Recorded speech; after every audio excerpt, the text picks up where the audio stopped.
салом дӯстони гиромӣ, ҳаводорони забонҳои хориҷӣ, хуш омадед ба дарси навбатии забони туркӣ аз китоби дарси туркӣ аз силсила дарсҳои туркӣ дар 99 рӯз. Мерҳаба arkadaşlar, hoş geldiniz. Nasılsınız? İyi misiniz? Xo'p. Darsi navbati az саҳифаи 12 оғоз меёбад. Хоб, дар инҷа мегӯяд ки yukarıdaki mesleklerle ilgili örnekteki gibi cümleler kurunuz. Yani maslak hamun vazifa, kasb, kasb-u kor. Xo'p, kasb-u kore ki dar bolo yani girifta budem darsi guzashta. İlgili örnekteki gibi bu tavajjuh bu atrof یعنی در اطراف همون کسب و کار، در اطراف همون بگیم که مسلک ها، وظیفه ها örnekteki gibi cümleler kurunuz. Yani به مانندی مثالی که در جمله هست چکنین به مانندی مثالی که در این زیر است جمله بسازین. خب در اینجا کلمه گارسون هست، لوکانتا، سرویس، یپ تیره موندگی. یعنی بعد از تیره ما میتونیم یا پیور بکنیم یا پیور یا پجاق بکنیم، مثلا زمانی حاضره، زمانی آینده، یا که زمانی حاضره وسع یا کشاد یا پر مثلا. و اینجا خب هنگامی که ما این کتاب رو خوانده بودیم، یعنی معلمه گفته بود که اینجا سه کلمه ای آوردگیان، از اینجا دو کلمهش با هم مانند هستند. همون دو کلمه مانند رو چکنین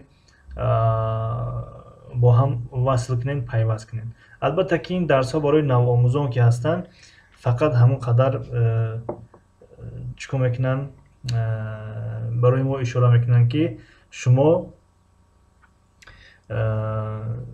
میتوانید که دو کلمه ای که با هم مانند هستند چکنین با هم وصل کنین اونها را.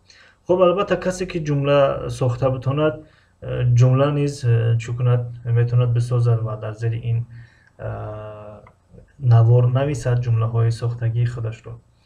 خب این حال ما کلمه هایی که با هم مانند هستند از روی بگیم که شکل، نه از روی معنا، با هم وصلشون میکنیم. مثلا در اینجا نگاه کنیم که کلمه گارسون و لوکانتا با هم مانند هستند. یعنی گارسون پیش خدمت می شود، لوکانتا یعنی چی می شود؟ رستوران. با هم مانند هستند. یعنی گارسون در کجا کار میکنه؟ در رستوران کار میکنه. خب اگر بگیم که جمله بسازیم، اینجا خودش جمله ساختگی میگه که گارسون لوکانتادا çalışır, müşterilere servis yapar. میگه گارسون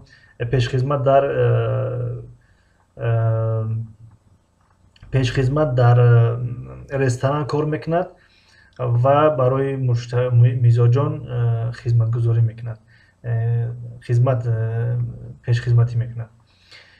البته کلمه های مانند چه خیلی گفتیم، یعنی گارسون و لوکانتا است. اینجا میتونیم خیلی خط بکشیم، گارسون و لوکانتا.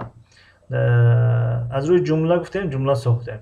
خب در اینجا کسب، سات، ات کسمه، ات کس. اینجا کلمه هایی که با هم مانند هستند از روی شکل یا که از روی وظیفه بگیم، از روی مکان. خب قصاب در چیکار میکنه؟ قصاب عادتا گوشت میده میکنه. کسب قصاب میشود، ات گوشت میشود و کس یعنی کسمک یعنی بریدن میشود، بریدن گوشت میبرد مثلا.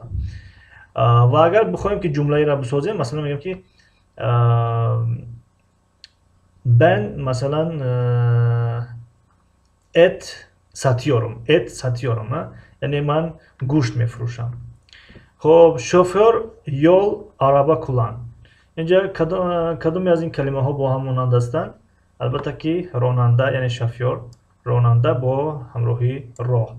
چرا با هم مانند هستند؟ یعنی با هم مانند یعنی که در یک سمت از روی شکل، از روی بگیم که قریب داشتن، تقرب از روی معنا با هم مانند هستند. یعنی شافیور چیکار میکند؟ در راه میرود و اگر بخوایم که این را چیکار کنیم، جمله بسازیم، میگیم که شوفör araba kullanıyor. Yani راننده مثلا ماشین میراند، یا sen araba kullanıyorsun. یا که ben yolda araba kullanıyorum. من در راه ماشین میرانم و مثل همین. همشیره hastane iğne yap. یعنی همشیره شفقت، همون medsestra hastane بیمارخانه iğne yap یعنی اوکال میکند. خب در اینجا همشیره هستانه میتونیم اینجا این خیلی بگیم که همونندی بیاریمشون و اینه yapar مثلا همشیره اینه yapar یعنی همشیره چیکار میکند؟ سوزاندارو میکند، اوکال میکند. خب aşçı yemekhane yemek pişir. خب aşçı یعنی این خیلی میکنیم با همونندی yemekhane یعنی آشپز در چی است؟ آشپز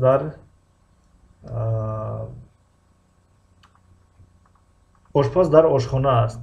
معذرت بعضی وقت فکرمون دیگه هست میره.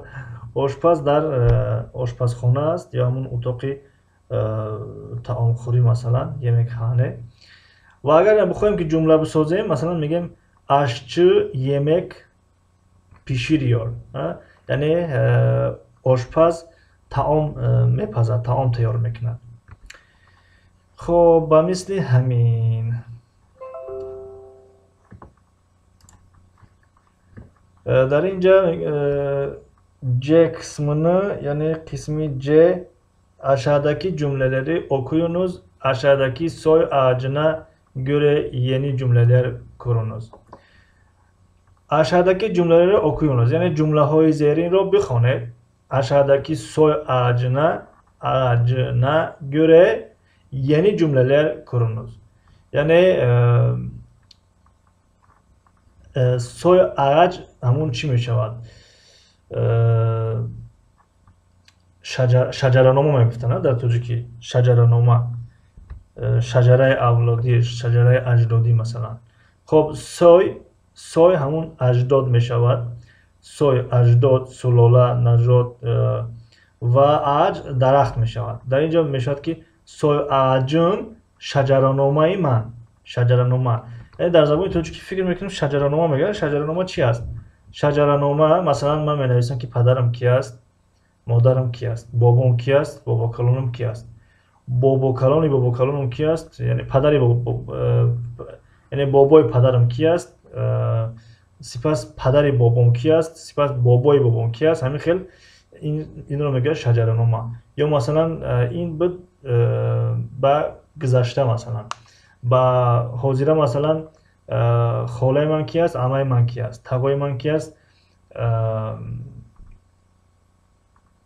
تقا و عمک، خاله و عمه. و یعنی همین خیلی یک چند نام خیش ها رو وقتی در اونجا می نویسیم یا نام اجداد گذشتگان این را میگن که شجره‌نما. همون را گفته که aşağıdaki soy ağacına göre و مانندی همین شجره‌نمای زیرین yeni cümleler kurunuz. Cümleهای نو بسازید. مثلا در اینجا örnek آورده است. örnek یعنی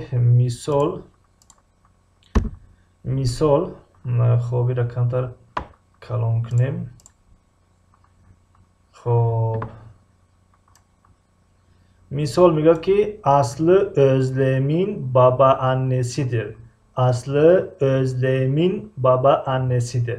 میگه که اصل babaannesi یعنی که بیبی Özlem هست. بیبی Özlem هست. اصل بیبی نه بابا. اصل Özlem'in babaannesi. Babaannesi. Aslı را ببینیم که اصل کی است در اینجا. اصل یک لحظه. بله اصل یعنی بیبی میشده است. بیبی پدری یعنی در زبان ترکی بیبی پدری دیگر است، بیبی مادری دیگر. مثلا در اینجا نگاه کنیم، این کمتر اگر معایده کنیم بعد اینو میفهمیم. خب در اینجا özlem خب نام یک دختر است فکر میکنم و در اینجا گل، احمد، هتیجه. گل شاید مادرش باشه، یavuz پدرش، دریا عمش، مراد عمکیش، احمد تقویش، هتیجه خالش و فاطمه بیبی مادریش، مهمت بابای مادریش، اصل بیبی پدریش، علی بابای پدریش. خب یعنی بیبی در ترکی بیبی پدری بیبی مادری خیلی نمیگیم اما همش رو بیبی میگیم. Aslı Özlem'in baba annesidir. Yani aslı babayı Özlem hast. Bibi ki hast Özlem hast. Özlem Aslı'nın torunudur. Özlem yani Özlem hamin doktor. Hamin doktor میگه ki Özlem Aslı'nın torunudur. Özlem nabere aslı است. Özlem nabere aslı است. نگاه کنیم. یعنی özlem یavuz و aslı. این پدرش است و این بگیم که بیبیش است. با او را نبیره میشه بگیم ده. خب کی باشد بیدارش کنیم.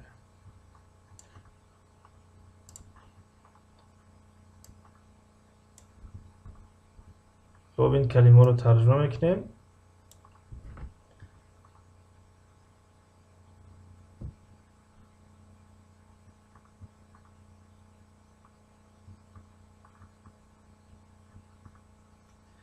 خب anne مادر، anne مادر. خب anne مادر. خب تیزه خاله می شود. تیزه خاله.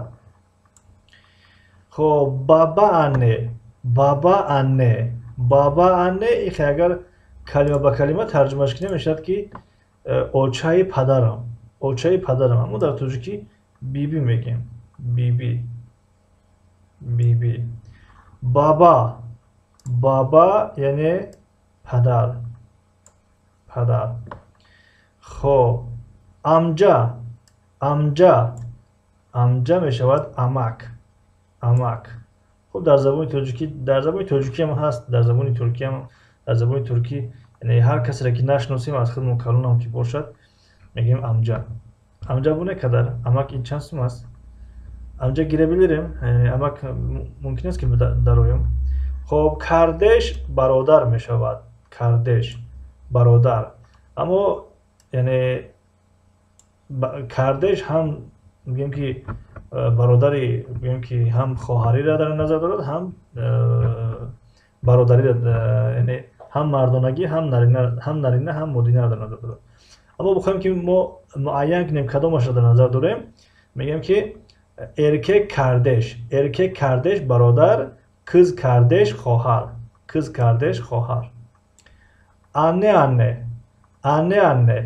anne میشه که اوچه. اما در ترکی اوچه نمیگیم، میگیم بیبی. حالا میشود اما.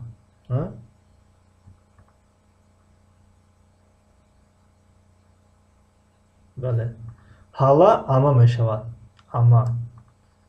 خب تورون نبیره میشود. نبیره. خب دایو تاغا میشود.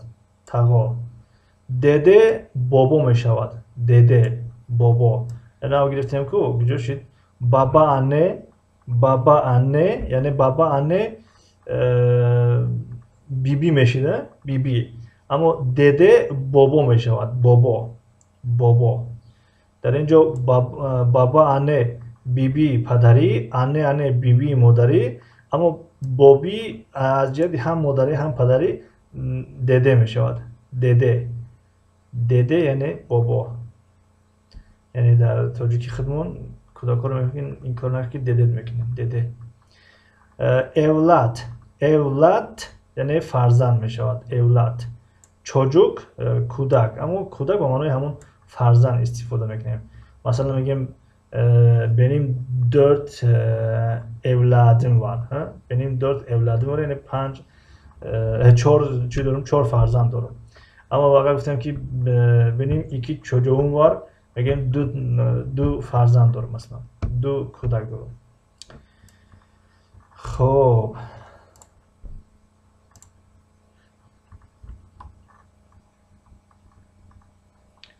اکنون اینجا مثلا Özlem kim eşit? Naberay Aslı meşid. Naberay Ali meşa. Naberay Fatma, Naberay Mehmet. Naberay Mehmet.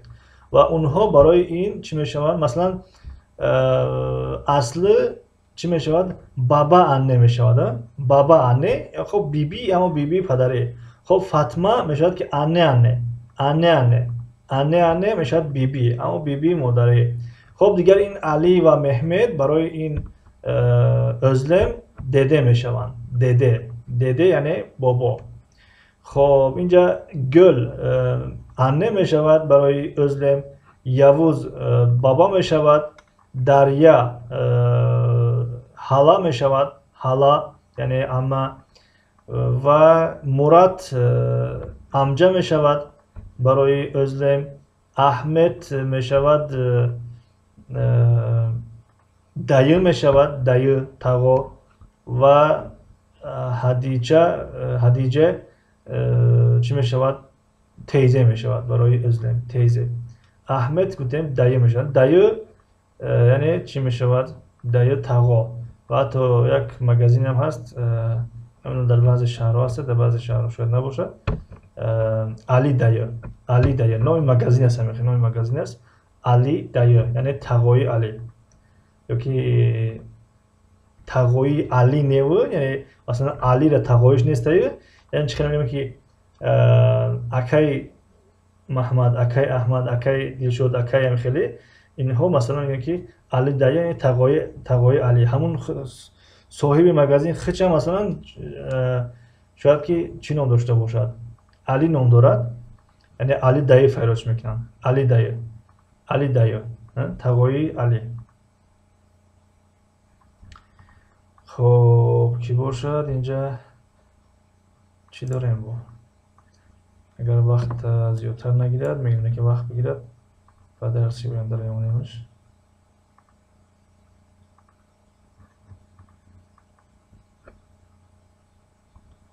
خب این وقت میگیرد تمرین کار کردن در کار. در همینجا درسی امروزه رو با پایان میرسانیم و از درسی آینده باز ادامه میدهیم. این بود درسی 22 از سلسله درس های ترکی در 99 روز و رسیدیم در اینجا. قسم 11 را از درسی آینده میگیریم. خب یگان گفتنی پیشنهاد توصیه داشته باشین میتونین نویسین. خود در پریمیرا اگر دریافت کردید، خود در سابشست باشد و خود در اینستاگرام باشد، اون چیزی که از دست میاد در خدمت هستیم. و تشکر میکنیم از اینکه شما برای جواباتون در سابشست و خیلی فعال هستین. از ویدیو دیده در سابشست و مردم فعال هستن. ویدیو را بعضی وقت 5 کس 6 کس یا که 10 کس میبینن، اما سابشست را سوالی که میپرسیم در بین یک روز قریب 20 کس میبینن و جواب میدن. تشکر از همتون. خب برای سابشست باشد، خب برای در این درس ها اشتراک کردن. تشکر با فردوس، برادر فردوس. تشکر با برادر چیزهای مفید جونیک. خب باز که تشکر با خواهر ملک، خواهر فریزه. تشکر با мама готовит. Ташаккур ба боз киё ҳастанд? хуб, касоне ки дар зеҳнам омад, гуфтем касоне ки дар зеҳн наомаданд ҳатман дар премера боз иншоалло ки ҳастем ва касоне ки номошонро нагирифтем омаданд, хушомаданд, ташаккур мекунем барои омаданашон ва дар ҳамин ҷо худоҳофизӣ мекунем. гуфтани ҳастем ки муваффақу муайяду сарбаланд бошед. Görüşmek üzere. Hoşça kalın. Kendinize iyi bakın.